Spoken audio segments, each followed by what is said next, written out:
Hello everyone and welcome back to my channel. This is class 12th food nutrition and chapter number 7 we are going to cover today. It is about eating disorder. तो इस chapter में हम definitions, causes, physiological conditions, dietary management के बारे में पढ़ेंगे. So this is let me highlight कि जब हमारा eating pattern is disturbed, it is inadequate, तो बहुत सारी उसकी वजह से problems होती हैं जैसे binge eating, purging, restrictive diet to lose control weight, unhealthy dieting practices, maladaptive behavior. अब एक एक को मैं इसमें एक्सप्लेन कर देती हूँ कि बिंज ईटिंग क्या होता है. बिंज ईटिंग होता है जब कोई एक इंसान बहुत ज़्यादा क्वांटिटी को इनटेक करता है in a very short period of time. ठीक है. And he has no control over the eating. He eats too much large quantity in a short period of time. That is binge eating. अब purging क्या है? Purging में जो large quantity में इंसान ने फूड को खा लिया है, अब वो अपने गिल्ट को कंपनसेट करने के लिए क्या करता है? सेल्फ इंड्यूस्ड वॉमिटिंग करता है. ठीक है. वो कंपनसेट करता है अपने बिहेवियर को. What he will do, because he has eaten too much, तो वो अपने जबरदस्ती वो क्या करता है? समटाइम्स यू हैव सीन कि एक इंडिविजुअल जिसने बहुत ज्यादा खा लिया, अब उसको गिल्ट हो रहा है कि मैंने तो बहुत ज्यादा खा लिया है, तो वो अपने टंग के ऊपर फिंगर को रखता है और सेल्फ इंड्यूस करता है. वॉमिटिंग आ नहीं रही है बट अपने आप जबरदस्ती वो वॉमिट को इंड्यूस कर रहा है. So that is purging. Restrictive diet, तो आजकल टीनेजर्स तो बहुत ज़्यादा कॉन्शियस है अपने बॉडी वेट को लेके, अपनी लुक्स को लेके, तो वो डाइटिंग करने में उनको बहुत अच्छा लगता है, which is also not good. Right. Unhealthy dieting practices भी होती है. Right. So this is because the people are too much fascinated by their body shape, body weight. तो उस वजह से जैसे एडोलेसेंस है, राइट, यंग एडल्टहुड है, ये इसमें बहुत ज़्यादा अवेयरनेस होती है अपने लुक्स को, बॉडी अपीयरेंस को लेके कि what other peoples are thinking about me. तो उनके जो नेगेटिव परसेप्शन होती है कई बार अपनी बॉडी को लेके, अपने वेट को लेके इस फेज ऑफ लाइफ में, तो उसकी वजह से they basically resort to unhealthy behaviours related to the food. Strict dieting करने लग जाते हैं बच्चे, राइट. मील को स्किप करने लग जाते हैं. So this is very much common. Now what is eating disorder? Eating disorder are the illness in which people experience severe disturbance in their eating pattern, behaviors and related thoughts and emotions. तो ये एक तरह से वो stage है जहाँ पे लोग जो हैं अपने ईटिंग पैटर्न्स, ईटिंग बिहेवियर्स में they are they find some kind of disturbance, right? So they do not resort to the healthy practices of eating, जो ऊपर मैंने अभी आपको बताया है कि रिस्ट्रिक्टिव डाइट हो जाती है, बिंज ईटिंग, पर्जिंग, ये सब ईटिंग डिसऑर्डर ही है. तो ये जो डिसऑर्डर्स है, it affect persons physical and mental health. और कई बार तो ईटिंग डिसऑर्डर्स इतने सीरियस होते हैं कि वो लाइफ थ्रेटनिंग भी हो जाते हैं, जो अभी हम आगे पढ़ेंगे, right. Okay. Now first is binge eating disorder. यहाँ देखिए लिखा हुआ है, eating disorders include binge eating disorder, bulimia nervosa, what is this, I will explain, and anorexia nervosa. Third type, three types of eating disorder, right? So now binge eating disorder. तो binge eating disorder में तो मैंने अभी आपको बताया है कि excessive food को आप ज़्यादा extra quantity में और बार बार आप फूड को खाते हो. दो चीजें हैं, एक तो आप बार बार खा रहे हो, रेकरिंग फूड को हर शॉर्ट इंटरवल के बाद आप again you are repeatedly eating food, and the quantity of food that you are eating it is excessive. ठीक है. एंड जो पर्सन है वो he feels a loss of control, he has no control on his eating. तो three features are there in binge eating disorder. सबसे पहला कि अमाउंट ऑफ फूड जो खा रहा है इंसान वो काफी लार्ज होता है, क्वांटिटी ज्यादा होती है, right.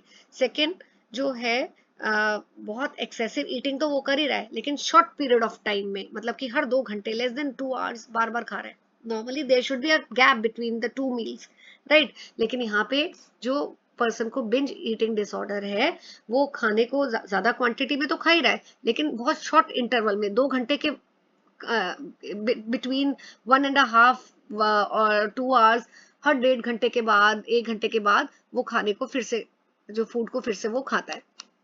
Then third, he has loss of control, he has no control on the eating. Now comes bulimia nervosa.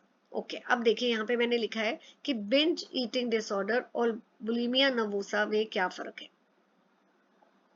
Right. Binge में तो इंसान जो है वो बार बार खाता है, लार्ज क्वांटिटी में खाता है, और अगेन रेकरिंग पैटर्न में खाता है, बार बार बार बार। बट यहाँ पे कोई कंपनसेटरी बिहेवियर नहीं होता, यानी वो कोई भी ऐसे एक्शन नहीं करता जैसे कि सेल्फ इंड्यूस वॉमिटिंग, जिससे जितना भी एक्सेस हो उसने खाया वो उसको टेक आउट कर दे।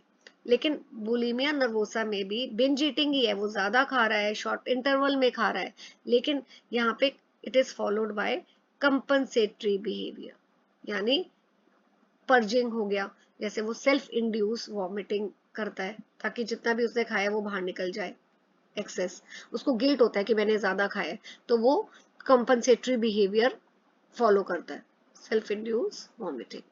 ये फर्क है दोनों में। तो आइए इसके बारे में भी पढ़ते हैं। बुलिमिया नर्वोसा क्या है? ये भी ईटिंग डिसऑर्डर है, एंड लार्ज क्वांटिटी में बिंज ईटिंग होती है, इधर लार्ज अमाउंट ऑफ फूड इंसान जो है वो खाता है, लेकिन शॉर्ट टाइम स्पैन में, यानी रेकरिंग बार बार खाता है, and he has loss of control. लेकिन it is followed by purging,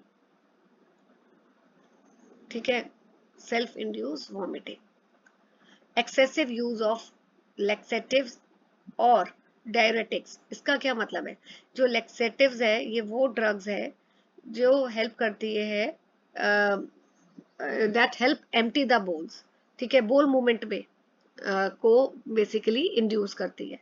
और डायरेटिक्स क्या है? ये वाटर पिल्स है, ताकि इससे इसको इनटेक करके यूरिन ज्यादा है। तो ये दोनों ड्रग्स क्यों ली जा रही है? ताकि जो भी एक्सेस खाया है, एक तो है सेल्फ इंड्यूस वॉमिटिंग, ठीक है, और दूसरा है कि इन ड्रग्स के थ्रू जो भी आपने खाया है वो आपका स्टमक एम्प्टी हो जाए, इधर in the form of stool और in the form of urine, right. So fasting ये भी एक तरीका है, पर्जिंग हो गया नंबर 1, कंपनसेटरी बिहेवियर, दूसरा ये लैक्सेटिव्स ड्रग्स हो गई, तीसरा फास्टिंग करता है इंसान, ठीक है, और एक्सेसिव एक्सरसाइज भी कर लेता है, पहले तो खाया फिर एक्सरसाइज कर लिया। तो ये फर्क है बिंजिंग में और बुलिमिया नर्वोसा में, कि बिंजिंग में तो सिर्फ वो खा रहा है, कोई कंपनसेटरी बिहेवियर नहीं है, लेकिन बुलिमिया में कंपनसेटरी बिहेवियर भी है, राइट। ओके, अच्छा, जो बुलिमिया जो जिनको होता है, ठीक है, उनका वैसे तो नॉर्मल ही वेट रहता है, लेकिन उनको ना हमेशा ये फियर रहता है कि उनका अगर वो वेट जो है वो कभी भी गेन हो सकता है, इसलिए वो डेस्परेटली अपने वेट को लूज करना चाहते हैं, और they remain unhappy with their body shape size, right. Now coming to anorexia nervosa, ये क्या है? It refers to loss of appetite. So ये वो डिजीज है जहाँ पे इंसान कंटिन्यूसली फूड इनटेक जो है वो रिड्यूस कर देता है, वो खाना ही कम कर देता है, और इसकी वजह से बॉडी वेट काफी लो रहता है, ठीक है। फीचर्स क्या है इसके? रिलेंटलेस परस्यूट ऑफ थिननेस, कि इंसान की हमेशा कोशिश रहती है कि मैं बहुत पतला रहूं, and body image and great fear of gaining weight, हमेशा ये डर लगा रहता है कि वेट ना गेन हो जाए, and eating behaviour remains disturbed. Now, clinical characteristics, sign, symptoms of eating disorder. So, binge eating disorder में क्या है कि पर्जिंग नहीं होती है ना, सिर्फ इंसान जो है वो खाना ज्यादा खाता है लार्ज क्वांटिटी में और बार बार खाता है, लेकिन यहाँ पे पर्जिंग यानी सेल्फ इंड्यूस वॉमिटिंग, फास्टिंग या एक्सेसिव एक्सरसाइज नहीं होती है, मतलब there is no compensatory behaviour in in binge eating. Now जिसको people with bulimia, उनका जो नॉर्मली क्या होता है, बॉडी वेट होता है वो एक्चुअली में नॉर्मल रेंज में ही होता है। देन जिसको एनोरेक्सिया है, वो अपने आप को देखते हैं कि उनका वेट ओवरवेट है, एंड इसलिए वो खाना नहीं खाते हैं, स्टार्व्ड रहते हैं, फास्टिंग करते हैं। अच्छा, अब कॉमन करेक्टरिस्टिक्स हैं, sign symptoms which are associated with eating disorder. तो पहले हम बिंज का पढ़ते हैं कि food seeking in the absence of hunger. So यहाँ पे देखिए, क्लिनिकल करेक्टरिस्टिक्स हम पढ़ रहे हैं, sign symptom associated with eating disorder. तो सिम्टम्स क्या है, राइट? तो यहाँ पे जो इंसान है वो फूड सीकिंग मतलब क्या है, फूड को खा रहा है चाहे उसको भूख भी नहीं है, in the absence of hunger also he is continuously intaking the food, right? यहाँ पे बुलिमिया में फ्लक्चुएशंस रहता है वेट में, बट नॉर्मली जो है यहाँ पे इंडिविजुअल जो है उसका नॉर्मल वेट ही रहता है, but he can go to overweight, he always has this thinking in his mind कि वो वेट गेन कर सकता है। अच्छा, यहाँ पे एनोरेक्सिया में वेट लॉस काफी ज्यादा होता है, right? Okay, now again binge में एक्सेसिव ईटिंग होती है, large amount of food is consumed at one time. और बुलिमिया में लार्ज अमाउंट तो फूड इनटेक होता है, लेकिन यहाँ पे there is a sense of loss of control also. Anorexia में डाइटिंग रहती है, इंडिविजुअल जो है वो हंगर को डिनाई करता है, राइट? ओके, नाउ अगेन यहाँ पे भी बिंज में भी there is a lack of control. जब कोई इंसान खा रहा होता है उसको कोई मतलब उसमें ये नहीं है कि वो कंट्रोल करे ईटिंग को, कि he is eating too much, he has a sense of loss और lack of control. Then in bulimia purging, ये मैं आपको बता ही चुकी हूँ।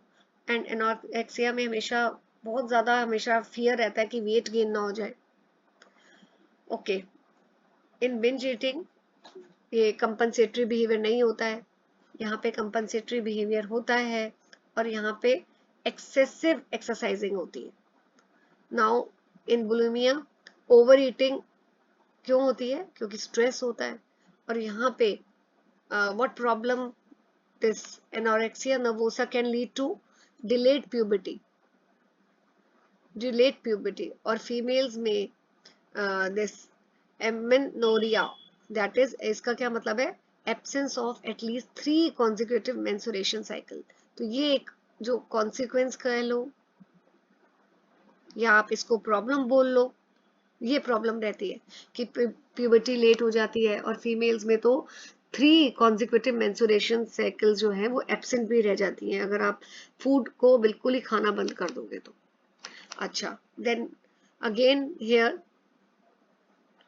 इन बुलिमिया इरेगुलर पीरियड्स होते हैं वुमेन में, स्वॉलन ग्लैंड्स होते हैं, डिप्रेसिव मूड रहता है, persistent one continuously thinks again and again about body shape, weight, etc.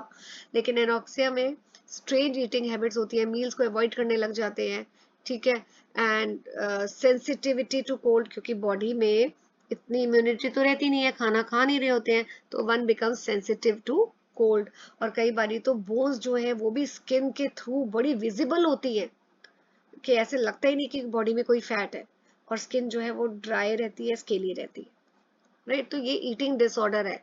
I have seen one of my student who is facing with this problem, anorexia nervosa. He has totally, stopped eating the food in spite of continuous counseling, and तो ये अगर किसी को लग जाए, ये वाली disorder हो, ये वाली प्रॉब्लम हो, तो वो खाना बंद कर देता है, उसको रियलाइजेशन नहीं होता है कि इसके क्या नेगेटिव कॉन्सिक्वेंसेस हो सकते हैं। कोई भी डिसऑर्डर हो, इट इज चाहे बिंज ईटिंग डिसऑर्डर हो, बुलिमिया नर्वोसा हो, एनोरेक्सिया नर्वोसा हो, they are not good. No, अच्छा यहाँ पे और भी है इसमें। देन बुलिमिया में एक्सरसाइजिंग, डाइटिंग करता है एक्सेसिवली, और मैंने आपको बताया ये वाले ड्रग्स लिए जाते हैं, ठीक है? ये भी कंपनसेटरी बिहेवियर ही एक्चुअली क्यों लिए जाते हैं, कंपनसेटरी बिहेवियर ही तो है। फिर डिहाइड्रेशन हो जाता है, इलेक्ट्रोलाइट इम्बैलेंस हो जाता है, किडनी हार्ट फेलियर भी हो सकते हैं, और एनोरेक्सिया में इंक्रीज बॉडी हेयर। तो ये सिम्टम्स हैं कुछ। राइट. तो the one who is suffering from eating disorder, उनको काफी सारी साइकोलॉजिकल प्रॉब्लम्स हो सकती है, anxiety, distress and feeling of helplessness, confidence कम हो जाता है, they are not able to concentrate and conversation में वो इन्वॉल्व नहीं रहते हैं. Right. So why they behave, why they are facing psychological problem, the one who is having eating disorder, the question is why they are facing such problems. The reason is, क्यों ये psychological problems उनको होती है, क्योंकि brain जो है वो properly function ही नहीं कर पाता. और ब्रेन क्यों नहीं प्रॉपरली फंक्शन कर पाता, क्योंकि ब्रेन को जो है प्रॉपर न्यूट्रिशन नहीं मिल, बॉडी को पूरा न्यूट्रिशन नहीं मिल रहा है. सो साइकोलॉजिकल प्रॉब्लम्स मैं लिख देती हूँ यहाँ पे, आपको याद करने में आसानी होगी. ये जो साइकोलॉजिकल प्रॉब्लम्स है क्यों हो रही है, क्योंकि ब्रेन जो है नॉट फंक्शन प्रॉपरली. और ब्रेन क्यों नहीं फंक्शन प्रॉपरली काम कर पा रहा, क्यों, क्योंकि body is not getting proper nutrition. Right. Now what causes eating disorder. So बहुत सारे फैक्टर्स है ये डिसऑर्डर्स होने के, ईटिंग डिसऑर्डर होने के.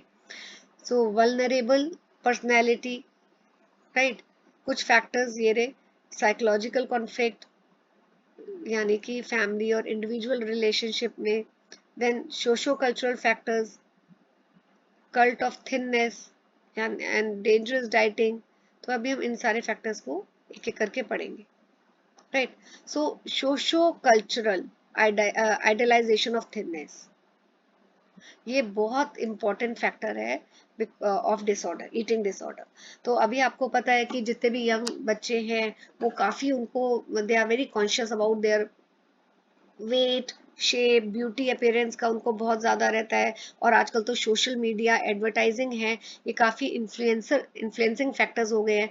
जब बच्चे किसी पिक्चर में, टेलीविजन में, मैगजीन्स में किसी सेलिब्रिटी को देखते हैं who is having zero weight, right, तो they get inspired by their body shape, by their thin size, और they also get motivated to lose weight. Right. और इसकी वजह से they resort to such problems, eating disorder, वो बिल्कुल खाना ही बंद कर देते हैं. राइट. तो एक first reason is socio cultural factor. Then second is bullying, weight stigma has been identified as another factor. तो अगर जो गर्ल्स और बॉयज ओवरवेट होते हैं तो देखा होगा कि स्कूल में बच्चे उनको काफी बुली करते हैं, फैमिली में बच्चे उनको, फैमिली में मेंबर्स उनको काफी बुली करते हैं. सो ये भी एक तरह से वेट जो है एक स्टिग्मा की तरह काउंट होता है. और बच्चे जो है फिर वो दो प्रैक्टिस करते हैं, either they resort to more eating patterns or they stop eating at all. So this is one of the reason, right? So यहाँ वेट स्टिग्मा की वजह से डिप्रेशन हो सकता है, कॉन्फिडेंस कम हो सकता है, and body dissatisfaction among individual. Then occupation profession also play important role. जो athletes हैं, right, those who are competing in sports, तो वो काफी उनका फोकस डाइट पे, अपीयरेंस में, साइज वेट पे रहता है. राइट. तो जैसे रेसलिंग, हॉर्स रेसिंग और बाकी भी जो स्पोर्ट्स है, एस्थेटिक स्पोर्ट्स जैसे बॉडी बिल्डिंग, स्विमिंग, तो ये जो एथलीट्स हैं, ठीक है, दो most athletes with eating disorder females होती है, ज्यादातर फीमेल्स होती है, बट मेल एथलीट्स भी they are also at risk. तो जैसे डांसर्स हैं, ठीक है, उनमें काफी ज्यादा प्रॉब्लम होती है एनोरेक्सिया की, वो खाना खाना ही बंद कर देते हैं बिकॉज फिर उनको they have to look slim, trim, presentable, etcetera. So how you will manage eating disorder? So treatment of eating disorder, there are three components. एक तो मेडिकल और बायोकेमिकल मैनेजमेंट होता है, दूसरा न्यूट्रिशन के थ्रू मैनेज किया जा सकता है ईटिंग डिसऑर्डर को, and third is psychological management. हमारा जो फोकस रहेगा सिर्फ अभी न्यूट्रिशनल मैनेजमेंट के ऊपर है. इन तीनों में से हमारा सिर्फ यही है सिलेबस में अभी इस चैप्टर में, ये और ये हमारा सिलेबस में हमें नहीं करना, हमारा फोकस जो है वो इस पे रहेगा. So now nutritional management, how we will this correct or treat eating disorder through the nutrition. This is the topic. तो यहाँ पे हम एनोरेक्सिया नर्वोसा और बुलिमिया नर्वोसा को जो मैनेजमेंट है इनका, इन डिसऑर्डर्स का एक साथ पढ़ेंगे, क्योंकि जो इनके मैनेजमेंट है वो मोर और लेस सेम है, राइट.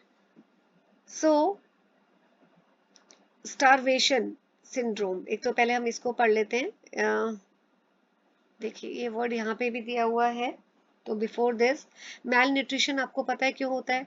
क्योंकि प्रॉपर न्यूट्रिशन बॉडी में नहीं जा रहे, जैसे कार्बोहाइड्रेट्स, फैट्स, प्रोटीन्स, राइट. तो इस वजह से attention needs to be given to the symptoms of starvation syndrome, right. What is starvation syndrome? इसकी डेफिनेशन भी आप पेपर में एक्सपेक्ट कर सकते हैं. सो ये स्टारवेशन सिंड्रोम का मतलब क्या है कि starvation caused either by food restriction, dieting, as in anorexia nervosa problem, or problem related to food absorption as in purging or excessive exercise may mean that insufficient energy is consumed for weight maintenance in bulimia nervosa. अब definition थोड़ी सी bookish है, technical है, तो इसको simplify कैसे कर देते हैं कि यहाँ पे स्टारवेशन सिंड्रोम का मतलब है कि जो हमारी बॉडी है वो काफी डिप्राइव्ड है न्यूट्रिशन से. क्यों? दो रीजन है. एक तो ये एनोरेक्सिया नर्वोसा में क्यों रहती है? क्योंकि खाना ही नहीं खाते, डाइटिंग करते हैं, फूड को रिस्ट्रिक्ट कर देते हैं. और दूसरा, क्यों हमारी बॉडी डिप्राइव्ड रहती है न्यूट्रिशन से? In case of bulimia nervosa, अगर हम एक्सेस खा भी लेते हैं तो हम उसको अपनी बॉडी से निकाल देते हैं बाय excessive exercise या by this purging, self induce vomiting. तो हमारी बॉडी में न्यूट्रिएंट्स जा ही नहीं रहे, इसलिए हमारी बॉडी जो है वो it is deprived of nutrition, right. So now this table, ये जो टेबल है यहाँ पे डाइट प्लान दिया हुआ है फॉर 3000 किलो कैलोरीज, राइट. तो एक आपको भी पेपर में इस तरह का एक सैंपल मेन्यू जो है बनाने को काफी बार देखा है कि वो आया हुआ है.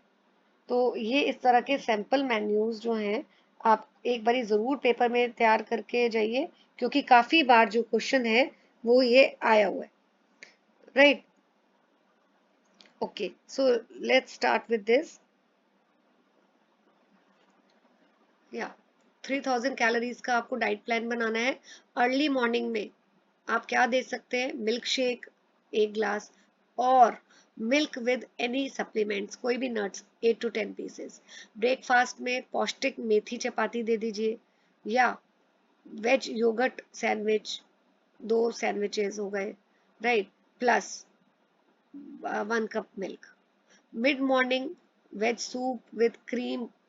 लंच में 2 चपाती, फ्राइड राइस 1 बाउल, और सोया चंक्स कड़ी, या फिर प्लस वेजिटेबल 1 बाउल प्लस रायता, राइट. तो जो भी जिस भी पर्सन को एनोरेक्सिया है, ईटिंग डिसऑर्डर है, उसके लिए ये डाइट प्लान है. तो मैं यहाँ पर लिख देती हूँ.